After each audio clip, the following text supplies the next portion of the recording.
Hi, and welcome to Introduction to SBOM using software bills of materials for AppSec and compliance. I'm Darren Meyer. I'll be your host today. And we're going to move on with section 3. We've already talked about a little bit why we care about SBOMs as a topic, and we've talked about the formats that we can use to express them and sort of what they are as a document that represents a software inventory. But the main reason to have a document to represent software inventory is to communicate that inventory. And we communicate that inventory to first and third parties. And what that looks like is that we're consuming SBOMs for application security purposes and for third-party risk purposes. Now, application security, people kind of argue about where the boundaries of that are. I see it as the people responsible for the security of your first-party applications, the stuff that you write and deploy and maintain. That means third-party components that those things rely on as well. There's a trend right now to kind of expand the scope of AppSec or rename it to product security and give it a much larger scope than that. But for the purposes of this course, we're going to stay with the maybe traditional definition of AppSec as focused on making sure that the software that you write is safe before it goes to production, right?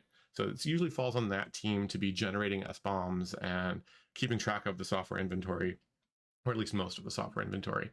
And third-party risk is a function that you have as an organization for software that you acquire. So these are the folks that are making sure that your cloud vendors have a SOC 2 and that kind of thing. It's also not confined to one team, typically.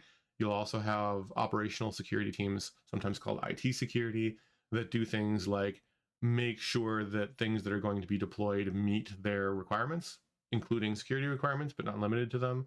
These are the folks that will be asking technical questions of vendors like, hey, do you integrate with our stuff?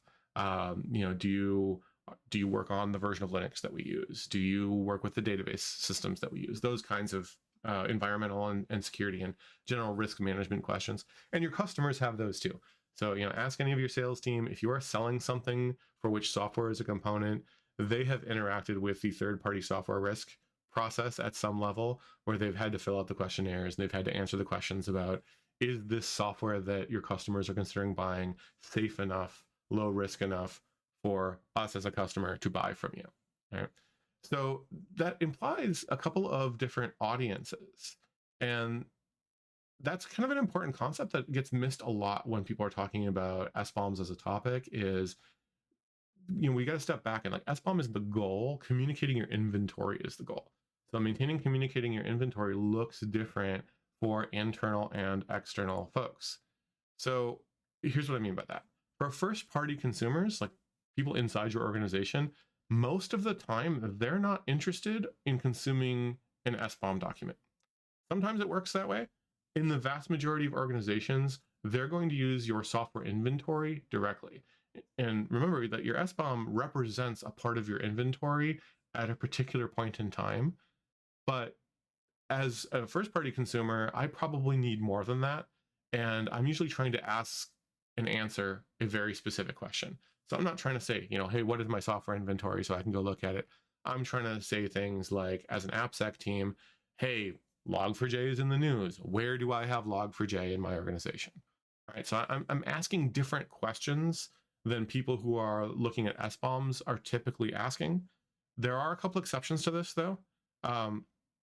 Compliance organizations tend to need machine readable or human readable SBOM documents, right? They may not call them that, but their interests are very narrow. They want to look at a given application or component at a given point in time, and they're largely interested in things like licensing, right? What open source components do I have? What licenses do I have? Am I complying with the terms of those licenses so that I understand?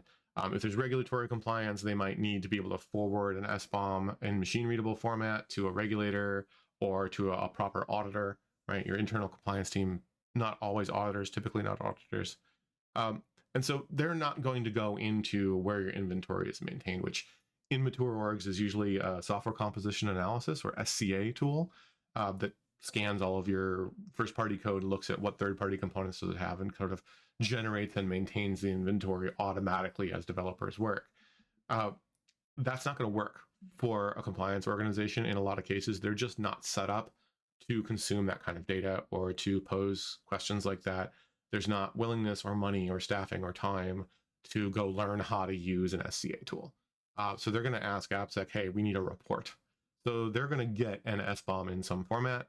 Usually it's going to be a combination of one of the machine readable standard formats and something like a spreadsheet or a PDF that they can use for their files, right? So they're in a kind of an exceptional circumstance that you do need to solve for, and they're one of your first audiences for SBOMs in an organization. There's also a thing that I've encountered a few times, which is when a fairly complicated org has different inventory systems in play. So you might have orgs with like independent business units, and they're run almost entirely separately. They have very little common technical footprint, especially in software development. So they might have their own GitHub organization. Somebody else might use GitLab.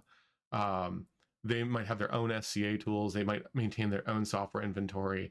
And if I'm going to consume the software of another business unit, I'm still arguably first party, but in a lot of cases, the organization is set up so that I'm effectively a third party.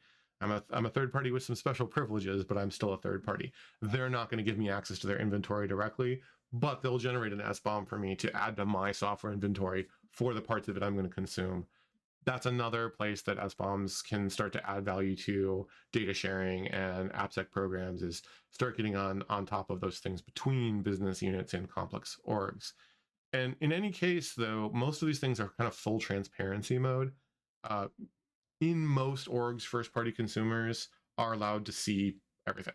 There are people who choose to compartmentalize their software inventory and say things like, hey, if you're a developer of, xwing.com, is that a thing? I don't know. Then you should only see the xwing.com code, and you should only see the inventory for xwing.com and its components, right? Whereas, if you're an AppSec, you might need broader access. If you're compliance, you might need broader access. If you're, if you're the CISO, you might only get reports and you don't want to see the details.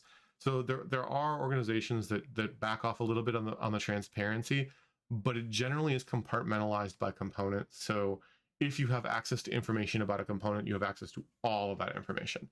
So it's still kind of a full transparency way of operation. You're not editing or omitting anything ever, because everybody needs accurate information in order to get their questions answered. This is a little bit different to third party. And it's not always obvious how that's the case, but your third party consumers are external compliance and audit folks and your customer or partner third party risk programs. So compliance needs are kind of similar to your first party consumers, although they may have more regulatory requirements to do. They often have a desire for something specific, and they should generally be able to tell you what they want from you. They can't always, though. So a lot of times you'll have, compliance will come to you and say, hey, we need an SBOM in this format. Okay, great.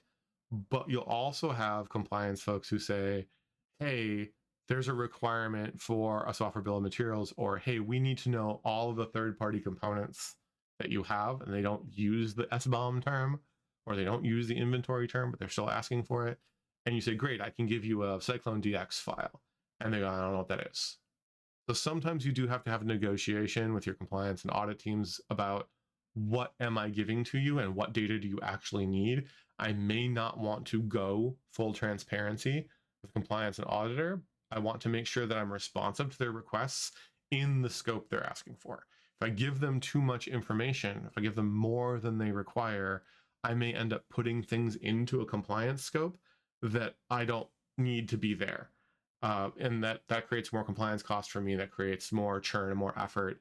So you really want to watch your scope when you're working with compliance. Anybody who's worked with auditors will be nodding their head right now and saying, yes, absolutely. When you're dealing with auditors and compliance teams, you give them exactly what they ask for, but you don't volunteer things, and you got to be very mindful of your scope and not give data that has to do with things that aren't in scope for the specific compliance topic, because it just opens all kinds of problems for you. There's also the customer third-party risk folks. They might be asking for SBOMs to kind of prove that you have an inventory. Sometimes this is as low as, can you generate one? And you just say, yes, I can, and they never ask for it. Sometimes they're actually asking for an SBOM. This is an emerging area. I'm not seeing this a lot yet, but it is starting to happen. in organizations that are going to consume those SBOMs as part of building their inventory of third-party software. So if they're asking for it, they're definitely going to have opinions. They probably want a machine readable one in most cases, and they're going to use it for a very specific thing. The very first thing they're going to do with the SBOM, they're going to ingest it into some system that understands SBOMs, and it's going to go look at some vulnerability database like the NVD, or there's other advisory databases, and they're gonna be interested in what vulnerabilities do you potentially have, right? So that's why they're asking for it. It's a little bit of signal for them of, do you know your inventory? But also they're going to check for open vulnerabilities and see if they're comfortable with that. And they're probably going to come back to you and say, hey, you have this vulnerability. Why? Why isn't it patched? What are you doing about it? And that's why transparency for your third-party risk folks that you communicate with has to be pretty carefully scoped too, because you don't want to just dump an SBOM for everything that they could potentially maybe sort of touch. You want to be very clear on what information do they need to meet their goals and kind of keep it confined to that a little bit. And there's a debate about whether that should include vulnerability data. I argue that you should disclose when people are asking for an SBOM, you should disclose your vulnerability information. You can use the vulnerability exploitability exchange or VEX format to do that, because they're going to find out anyway, right? They're going to look at the versions in the SBOM and they're going to find out what those known vulnerabilities are. If you communicate them, you have a shot up front of already saying, hey, we have this vulnerability. Here's what we know about it. Here's why we're not doing anything about it, or here's our plan to do something about it, right? So it gives you a chance to upfront communicate, hey, yes, I have vulnerability XYZ, and it doesn't actually affect me though. Like, we've done analysis on it, and there's just no exploitable pathway there. We don't think it poses any risk, so we're not going through the path of upgrade. Or, hey, we can't patch this away, but we do have mitigations in place that lower the risk of this to the point of it's not worth us going after.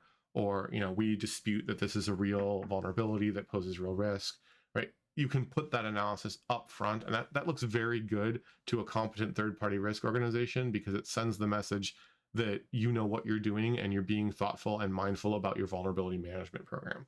So I encourage people to do that, even though it can seem kind of risky to, I make those asks. And speaking of, risky asks for a third party, I want to talk to you a little bit about the customer service aspect of this, right? Anybody who lived through Log4Shell or any one of those previous, big things that were in the news that had to do with, there was a vulnerability in some third-party component, they got the phone call. Someone in your organization got the phone call from an important customer and saying, hey, I saw this thing in the news. Do we have Log4j in the products that we're using? Where is it affected? What's your plan? So this is a kind of a special case of a first-party consumer of they can query your inventory, they can ask these things, they can answer these questions, but they're doing it for the purpose of a third-party consumer to ask a very specific question about in the news. So the considerations for your customer response team kind of fall a little bit into both camps.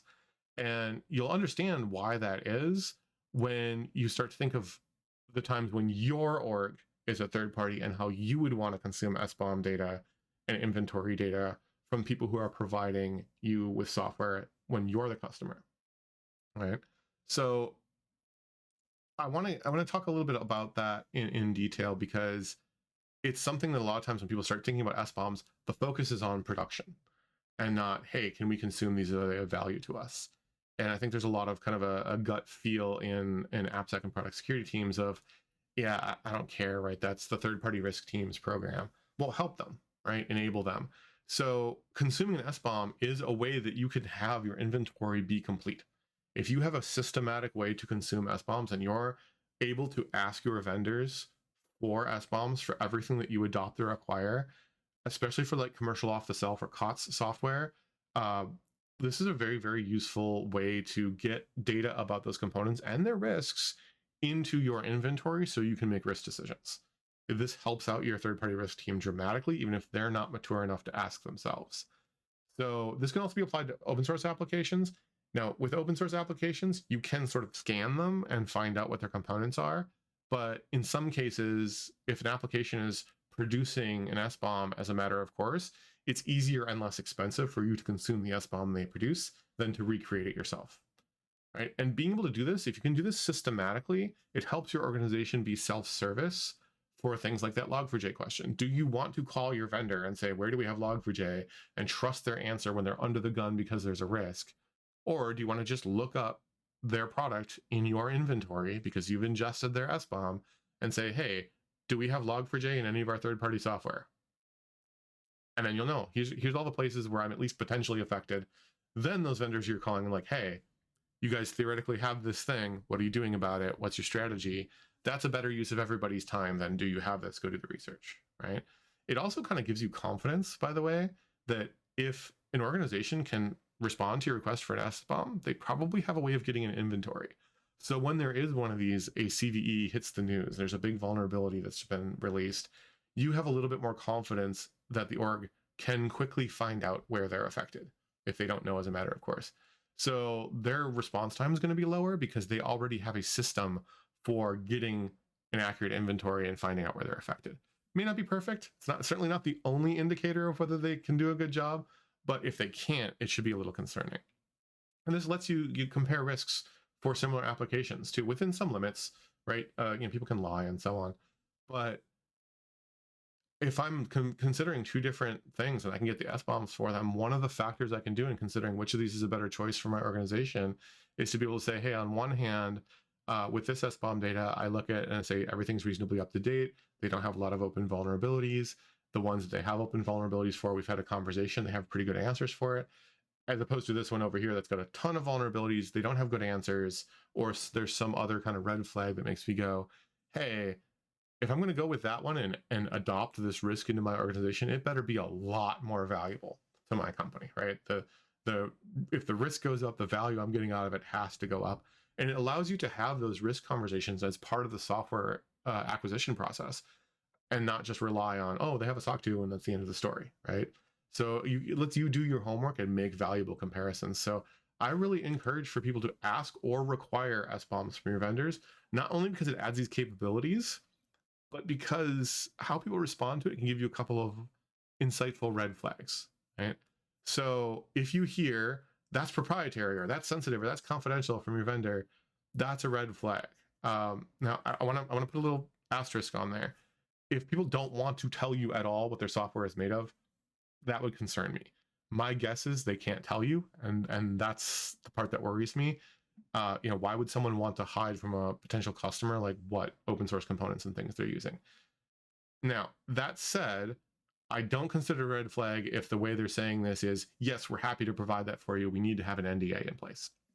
We need to understand how you're going to control this information and make sure it doesn't leak to potential adversaries, for example. There are good reasons for them to want to scope what's in their SBOM so that it's not just published to the world. Mad respect to vendors who do publish these things to the world. There aren't that many.